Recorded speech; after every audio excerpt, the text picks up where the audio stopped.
Bro, I've never smoked any substances ever in my life, and I'm not planning to. You can put me in jail, we could fight to the death, even nature itself can strike me with lightning and I'll still be standing. Only time I've encountered any substances was in 2023. And like what my wise cousin said, if you ever see me doing that thing ever again, slap me.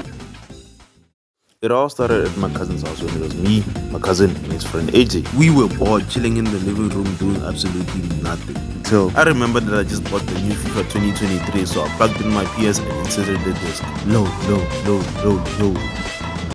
While waiting, I saw that these guys were hungry, looking like they could eat the whole house if they wanted. So I made them the best 10-star food they could ever eat. So good in fact that it even got in rhymes to it. So we eat. We see that the game is taking too long and it's gonna update round about when AJ leaves. So pull out a game that we are playing.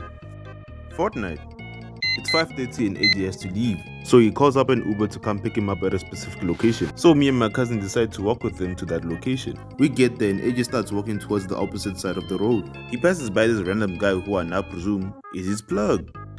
His Uber arrives and he takes him home. We go back to the house and when we get there, he tells me that tomorrow we're gonna spend the day at AJ's crib. But we had a problem.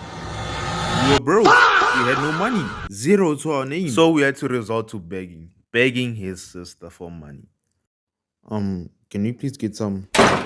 Yeah, I don't think she likes us. So my cousin had to ask his mom for a few extra bucks. So we go to bed knowing that we got our fed laid down on the floor and we got money on the table. The next day. It's the next day and we're getting ready to leave. And you know your boy had to leave looking nice because something might happen. We don't know. So we get an Uber and we hit the road. When we get there, we found out that AJ's parents are nowhere to be found. And Broski just casually tells us, make yourself at home. The first thing I did when I heard those words coming out of his mouth was go to the fridge and check what's happening. There was nothing in the fridge. Bro, it makes me so angry going to the refrigerator and finding nothing. Like that look, he ruined my day. But it turns out AJ was a smooth criminal.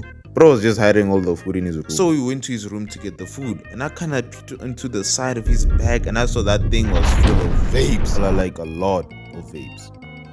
We took some patties and started making burgers and fries.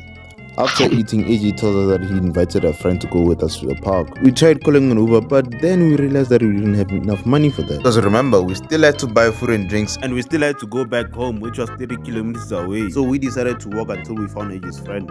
So the first time I met him was looking kind of weird, because in that exact moment, something changed in me. Something I just can't explain. Looking at him, looked down at me, made me feel in a certain way. Because with anybody I've ever interacted with, I'm usually the tall one or the same height. But with this guy, and this guy was tall. So we get to the park and it's almost empty. We take out the food and drinks and I notice that there's something off about the drink. Then some random woman with her boyfriend came up to us and asked us if whatever we're drinking could help us sleep. Yeah, we knew she was lying. So we lied about what we were doing and just told her that we're here to chill. So the couple ended up leaving after us basically telling them to mind their own business. And after hearing that story that woman told us, we chucked that thing immediately, no hesitation. His friend takes out a pack of rolled out cannabis and AJ lets it up. Now if you don't know what cannabis is, it's weed, gang. So as soon as I saw AJ lit one up, I pulled my cousin to the side and I told him, bro, I'm not hearing that and you shouldn't either. So promise me on your mama you ain't hearing that. Yeah, for sure. After we finished talking, AJ and his friend is already high. And they pass the cannabis to my cousin. And the next thing I see is bro folding under zero pressure, taking a puff out of that thing. So you knew what was gonna happen. Yep. Bad. So we thought everything was going good until we heard the police slowly coming towards us from the distance and we immediately booked it. Because if we got caught, I was gonna get my ass beat, sent home, and get my ass beat again. And who are they gonna beat? Me. We were running, bro. We didn't care about anything else. We even left the food behind. And I forgot to mention that AJ's friend was so high, he passed out on the floor. So we went back to get him because we couldn't leave a man behind. So the police started to clear up and we all just decided to pack it up and go back home.